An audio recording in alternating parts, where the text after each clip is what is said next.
Culturalmente, nós não temos o hábito de falar sobre finanças no Brasil.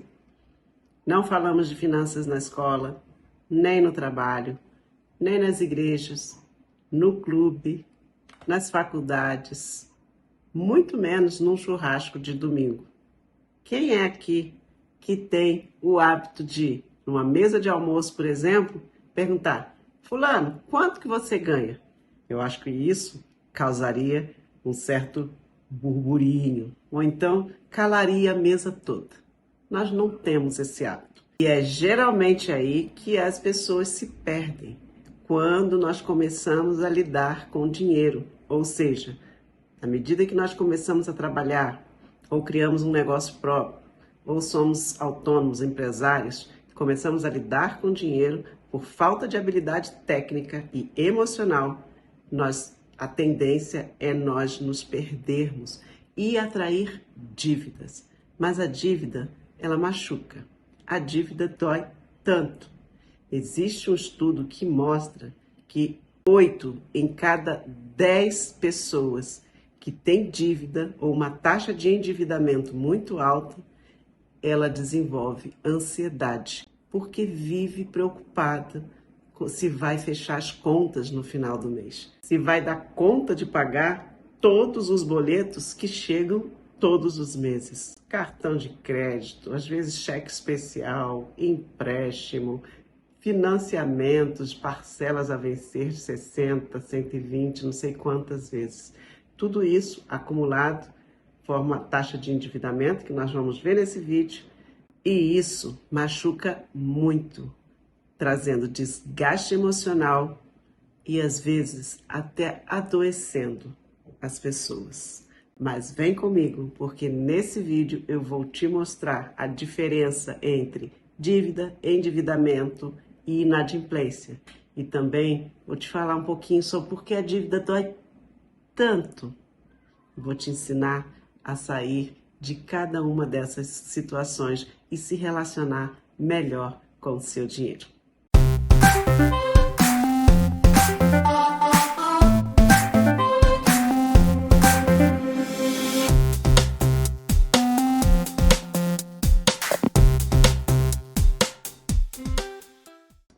Olá, seja bem-vindo ao meu canal. É um prazer te ter por aqui. Eu me chamo Miriam Terra e sou idealizadora do projeto Finanças no Divã. Aqui eu ajudo mulheres a investir sim, mas fazer com que as emoções sejam a maior aliada nesse processo. Então, deixe seu like, se inscreva no canal, ative o sininho para não perder dicas e conteúdos preciosos que eu sempre trago por aqui. Pois bem, no Brasil, nós não temos esse hábito, né? Nós temos um tabu, na verdade, de falar sobre dinheiro. Nós, como eu disse, não falamos em dinheiro em lugar nenhum. E quando nós crescemos e começamos a lidar com o nosso dinheiro, sendo como advogado, dentista, médico, professor, de alguma forma nós lidamos com dinheiro. Nossa relação com o mundo passa pela nossa relação com as finanças. E é aí que a gente se atrapalha. E é aí que muita gente se perde, porque nós não desenvolvemos no tempo certo a habilidade para lidar com as finanças. A tendência é que a gente se atrapalhe muito, atraindo dívidas, se tornando inclusive inadimplente, o que tira a saúde de muita gente. Estudos têm mostrado que o orçamento das famílias brasileiras, 80% desse orçamento está sendo consumido em itens como alimentação, moradia e transporte. Dada essa realidade do orçamento das famílias brasileiras, ter um planejamento financeiro bem equilibrado, estruturado e até um pouco rígido é necessário e urgente e deixa de ser uma opção. E quando nós não temos este planejamento equilibrado para gerir bem os outros 20% que sobram, a tendência é atrairmos dívidas. E a dívida é algo que dói muito, porque ela mexe com a nossa estrutura emocional. Ninguém gosta de ser rotulado como uma pessoa devedora. Já pensou? no meio familiar, as pessoas falarem de você, vamos fazer um churrasco no domingo, vamos colher aqui dinheiro das pessoas, mas não vamos deixar o dinheiro na mão de fulano, beltrano ou ciclano, porque ele não é bom com dinheiro, ele só sabe fazer dívida. Ninguém gosta de receber esses rótulos, e é sobre isso. A dívida, ela acaba gerando em nós um rótulo, ela acaba gerando em nós uma frustração, porque a gente acaba se confundindo com a nossa dívida. De tanto ouvirmos que não somos bons com dinheiro, de tanto ouvir que nós não sabemos lidar com as nossas finanças, que nós estamos sempre devendo, sempre devendo. Ai, para onde será que foi o dinheiro de fulana? A gente nunca vê a cor do dinheiro de fulana, de beltrano.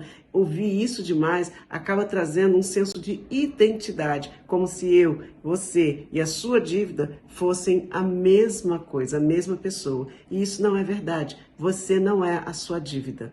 Você e sua dívida são pessoas, instâncias diferenciadas. Uma coisa é a sua personalidade, a sua identidade, e a outra é a dívida que você adquiriu por falta de sabedoria e de gestão financeira. Mas isso aqui se resolve. Isso aqui se resolve com conhecimento, com estudo, com dedicação, com disciplina, com persistência, com quebra de paradigmas e de crenças limitantes. A dívida, ela costuma trazer muita vergonha para quem está devendo, né? E a gente tem medo, então, de ser julgado. Por isso que muitas vezes nós escondemos muitas dívidas das pessoas, nós não falamos o quanto nós estamos devendo. Parece, então, que a dívida transforma a pessoa num ser menos importante, né? É como se ganhasse um status abaixo da média ali, só porque a pessoa às vezes está devendo. Por causa do medo, do apontar de dedos e da reprovação, nós às vezes nos fechamos e isso pode causando muita tristeza e até um certo nível de ansiedade. Mas existe uma diferença conceitual e técnica entre o que é uma dívida, o que é endividamento e o que é inadimplência. O conceito de dívida é todo compromisso que você assume e se compromete a pagar dentro de um prazo determinado, a pagar em dinheiro ou por meio de serviço. Então, um exemplo, se você vai ao banco e pega um empréstimo e você então assumiu um compromisso, ali você tem um prazo para pagar esse empréstimo e você então contraiu uma dívida. Mesmo que você esteja em dia, você tem uma dívida, porque você precisa pagar. O endividamento é o tanto de dívida que você tem acumulado. Por exemplo, você tem esse empréstimo do banco, o qual eu acabei de falar. Você deve também parcelas no cartão de crédito. Você tem o financiamento de uma casa, por exemplo. Você tem outro financiamento de um carro, por exemplo. Você tem financiamento de um crédito estudantil ou qualquer coisa que vá se acumulando que você tem que pagar ao longo de um certo tempo. Esses acúmulos de financiamentos a gente chama de endividamento. E o endividamento geralmente é medido por meio de taxa. Então, por exemplo, digamos que o seu rendimento anual, aquele que você recebe ao longo do ano, chega no final do ano, você não recebe ali um olerite, inclusive para fazer o seu imposto de renda, ali tem o seu rendimento anual, que você recebeu durante aquele ano. Digamos que ele tenha sido de R$100 mil. E quando você vem e pega todas essas prestações daquele ano, a do carro, da casa, do colégio, do crédito estudantil, do cartão de crédito, do empréstimo do banco, junta tudo, você tem um montante. Então, digamos que isso tudo dê 50 mil reais. Nós costumamos chamar, então, que a tua taxa de endividamento ela está em 50%, ou seja, você ganha 100, mas 50% está comprometido com o seu endividamento. E mesmo que você esteja em dia com todas as suas parcelas, você é considerado uma pessoa endividada. Você é uma pessoa que possui dívidas. E o que é a inadimplência?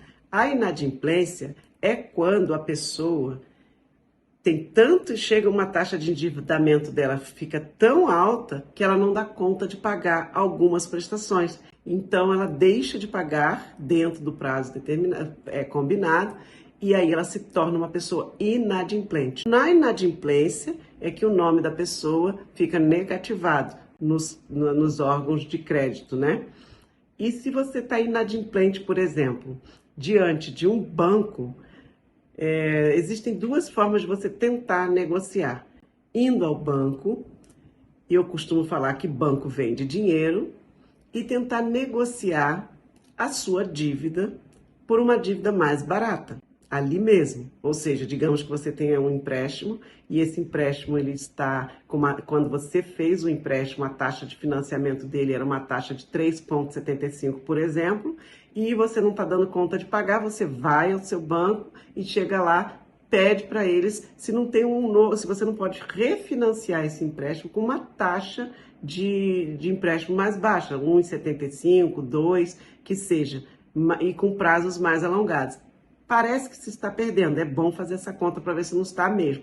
Mas, às vezes, é melhor você desafogar e dormir tranquilo do que deixar isso virar uma bola de neve ainda maior. A outra forma é, caso seu banco não tenha essa taxa atrativa para refinanciar esse empréstimo, você procurar outro banco. Gente, as padarias são concorrentes, as lojas são concorrentes, os bancos são concorrentes. Então, eles vendem dinheiro, eles precisam vender dinheiro. E para vender dinheiro, eles precisam que o cliente compre. Então, vá em outros bancos e ofereça o teu empréstimo. Pergunte se eles não querem comprar o seu empréstimo por uma taxa mais atrativa. Quem sabe você consegue vender essa dívida para um banco que vai pagar mais barato e você vai baixar o valor da prestação dela.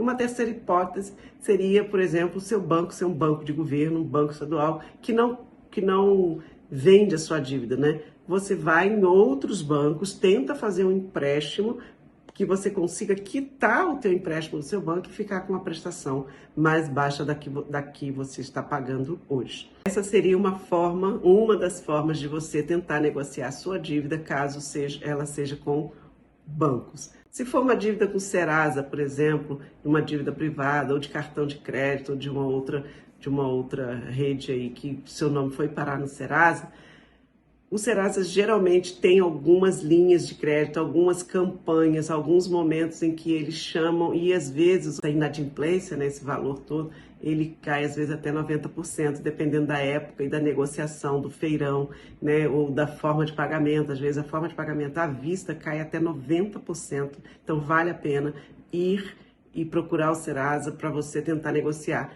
A única sugestão que eu não te dou é não fuja das suas dívidas. Tente encará-las, demonstre interesse para pagá-las. Se a tua dívida for, por exemplo, com o governo, a dívida ativa, o governo sempre tem formas de financiamento também. Dá para você entrar nas linhas de financiamento lá do governo, naqueles sites do governo e procurar. Existe um portal do governo que chama Regularize.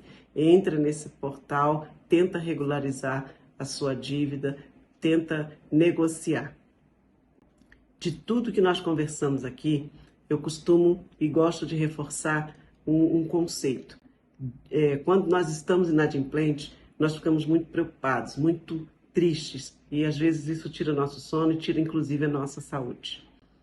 Não deveria. Eu sei que não é fácil, não é simples assim, mas procura impessoalizar a dívida, colocá-la como um desafio que é necessário que se resolva, mas não coloque a sua saúde nisso, porque o excesso de preocupação, a falta de não dormir por conta disso, não vai resolver o problema.